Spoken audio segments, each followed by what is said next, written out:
Ladies and gentlemen, to make a ceremony such as this superb, you not only need superb graduates, and we've undoubtedly got that, you need superb supervisors and indeed academics, and we've got that. But also, you need an occasional speaker who can address us of great, in my opinion, high peerage in the world of academic as well as, I think, practical work. And this afternoon, we have a wonderful speaker, namely Professor Maree Teesson. Maree Teesson was recently made a Companion of the Order of Australia in the Australia Day Honours this year. That's the highest award you can get in the Order of Australia. She is currently the Director of the National Health and Medical Research Council Centre of Research Excellence in Mental Health and Substance Use.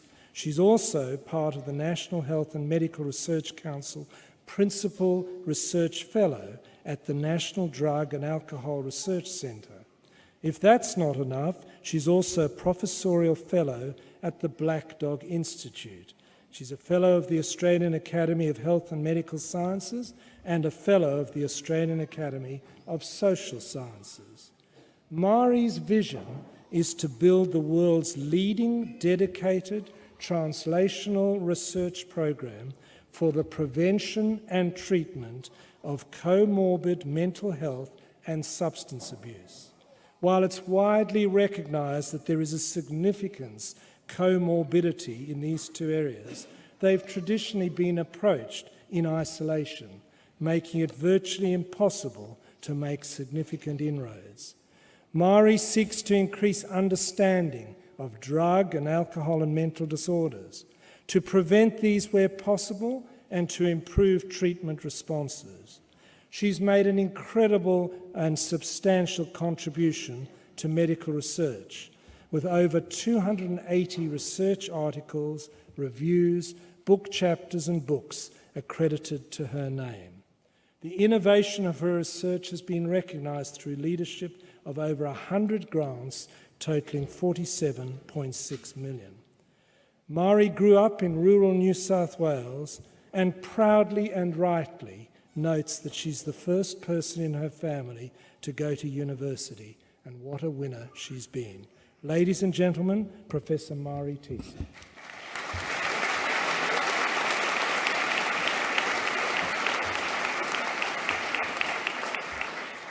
Thank you very much, Chancellor Gonski. And I'd just like to begin by acknowledging the Bidjigal people, the traditional custodians of this land. I'd also like to pay my respects to elders both past, present and future, and my respects to any Aboriginal and Torres Strait Islander people here today. And I'll just adjust this so I don't choke. So, Chancellor David Gonski, Dean of Medicine, Professor Rodney Phillips, Professor Terry Campbell and Professor Campbell's family, who I was delighted to meet earlier, and distinguished academic colleagues, families and friends of today's graduates, and most importantly today, graduates. This is your day. Now, 30 years ago, almost to the day, not quite 100 years ago, David, but 30 years ago, in 1988, I sat in a UNSW graduation ceremony, preparing to shake the Chancellor's hand and graduate with my first degree. Boy, that makes me feel old today. Now, the day was a mixture of celebration and excitement, as is every graduation that I've had the fortune to be involved in. But if I'm honest, it was also an enormous sense of relief. I thought relief that there would be no more exams, no more assignments, and no more cramming, no more late nights. Little did I know that after each graduation that was just the beginning, and that 30 years later my exams are grant writing applications and my assignments are research papers. I didn't know that I would be leading an international research team or striving for better health outcomes for the over 4 million Australians who will have mental disorders and substance use disorders this year, and still be writing grants and assignments. So I'm very grateful that UNSW taught me well. I love my work. It is the best job in the world. I truly want to commend to you a lifetime of learning, and that you take that step or the next step on that journey of lifetime journey of learning today. And I see as masters and PhD students that you are highly committed to doing that. So you have the tools, it starts today, and you have the tools of change. A degree from UNSW is a world-class degree, and you should be rightly proud of the intellectual force and tenacity that you have all shown to achieve your degree. It's recognition of your abilities at the highest level. Today is also the day that you receive the gift of trust. The trust of all of your teachers, mentors, and the institution itself to take that education and change the world. The opportunity of change is built on this trust, and you sit on the very precipice of change. Change is not easy. It is much easier to critique the world from the sidelines. It is much easier to do that than to try and change it. But take your inspiration. Enter the arena. You will experience the energising highs of success and the devastating lows of failure. And there will be failures. As Roosevelt said, if you persevere and use the gifts of education and trust, you will change the world.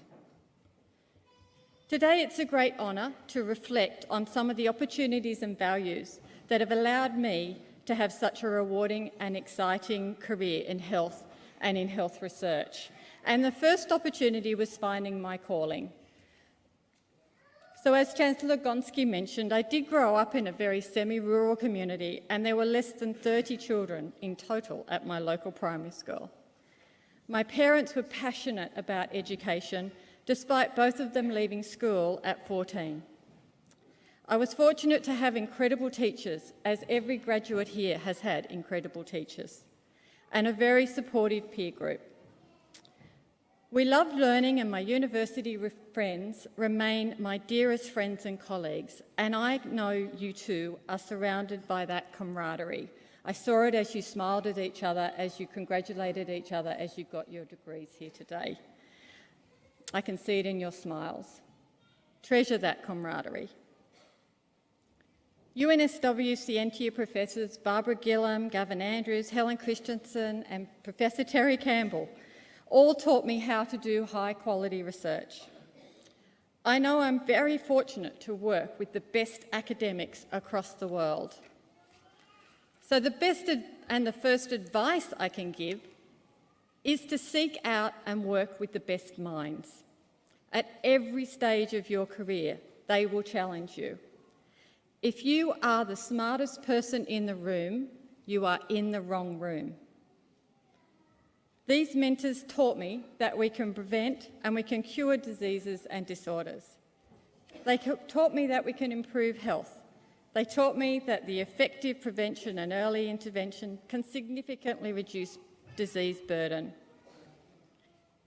They taught me to capitalise on new models of causes, new models that can save lives, and I still can't beat the thrill of success trialling new treatments and new public health interventions and getting them published in medical journals. Australian research is leading the world. You are part of that. Australia has the best minds, seek them out. Indeed, Australia and UNSW is at the forefront of healthcare. And I really think that's because we as Australians and at UNSW have a can-do attitude. We value cutting-edge science and a passion for a fairer society. So today I pass the baton on as the next generation of leaders, whether in your hospital, in the clinic delivering cutting-edge treatment, or in policy and translation, basic or applied research.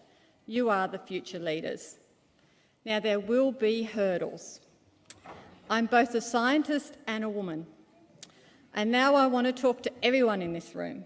It remains a significant challenge that we will lose nearly half the intellectual force for change in this room, because the very direct nurturing and raising of the next generation is likely to fall predominantly on the females in this room.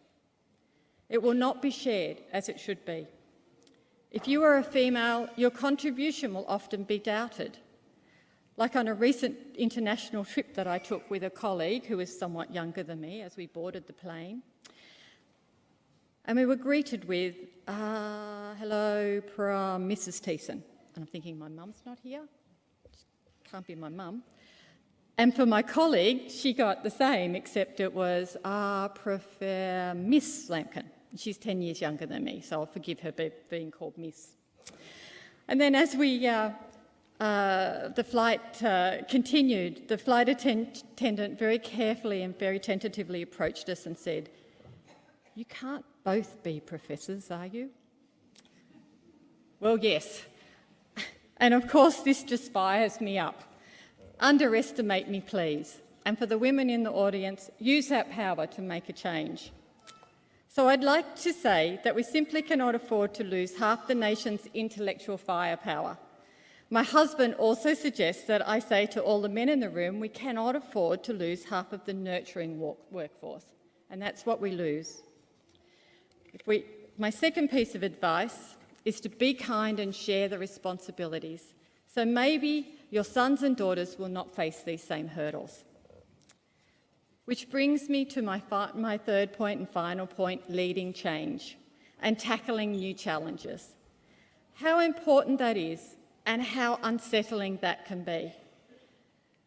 To the person seeking change, be brave enough to trust yourself and take those risks and lead change against old structures and traditions. I'd like to share the way I think about this. Every year, like many Australians, I visit the same holiday beach. Promise it's not too long a holiday story. And for as long as I can remember, we've built sandcastles. We've built the most intricate and complicated and beautiful sandcastles. We do it together as a family, and we joke about what we will do each year. Whether my husband will create the equivalent of Mont Blanc in sand, or with our sandcastles coming together many grains of sand. With the building, we pass the techniques down to each other. We use many shells, many years of knowledge of the beach and the waves. Sometimes it's even a half-day activity. And we are quite proud of what we've built. But life is transient. The structures we create are transient. And so they must be, if they are to support change for the better. So while our knowledge of how to build castles improves every year, the castles, no matter how beautiful, are always washed into the sea. I am reminded that life is transient, and the best we can do is ensure that people live lives with the best opportunities and the best health possible. To change the world and people's lives for the better, we have to accept this. And we have to be prepared to let go of old structures and ways of thinking. Let them be washed into the sea, to be reformed again, and to take the terrifying leap into the unknown, to change the world for the better. So my final words are, in the slightly modified words of Winston Churchill, having been a Churchill Fellow myself, hear this, women and men graduates of UNSW, and proclaim it far and wide. The earth is yours, and the fullness thereof. Be kind, but be fierce. You are needed now more than ever before. Take up the mantle of change, for this is your time. Thank you.